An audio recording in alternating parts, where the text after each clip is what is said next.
कि घर में क्या बातें होती हैं मेरी शादी को लेके। जो भी कुछ होगा मैं अपडेट दूंगी आप लोगों को। तो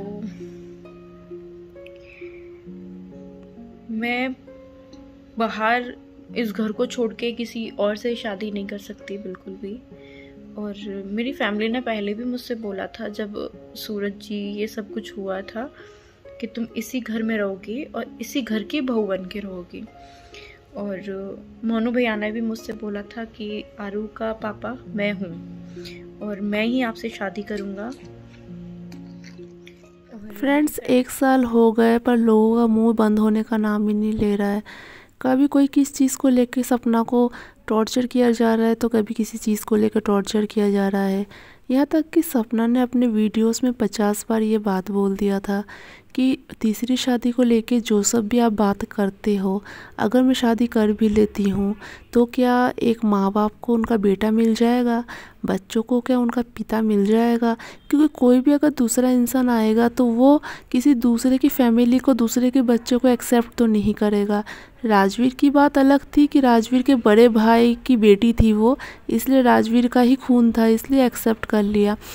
पर ये जो दूसरे लोग हैं वो बार बार यही बोलते हैं कि इसका क्या है, ये तो कुछ दिन बाद ज़रूर शादी कर लेगी, थोड़े दिन बाद तो फिर से शादी कर लेगी। तो इसमें कैसे क्या शादी कर लेगी? अगर ये शादी कर लेती तो क्या सपना इतनी पत्थर दिल है कि सपना 2 बच्चों को अपने दादा दादी से अलग करके अपना एक अलग फैमिली बसा सकती है? कोई भी नहीं बसा सकता, क्योंकि इंसान है वो, उसका दिल कोई पत्थर नहीं है।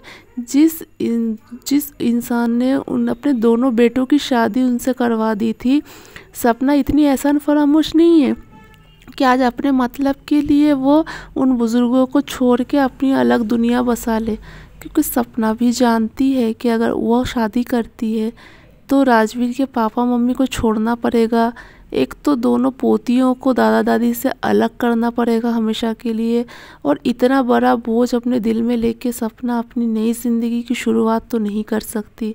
फिर भी बहुत से लोग ऐसे हैं कि जो बहुत ही ज़्यादा गंदा बोलते हैं, खासकर इनमें से कुछ औरतें ही ऐसी है कि जो ऐसा बातें करती है कि आप शादी कर लो, आपका क्या है, आप तो कर लोगी, उनके तो 2-2 बेटे चले गए। जब आपको क्या पता है, आपने का भविष्य देख रखा है कि सपना तीसरी शादी कर लेगी?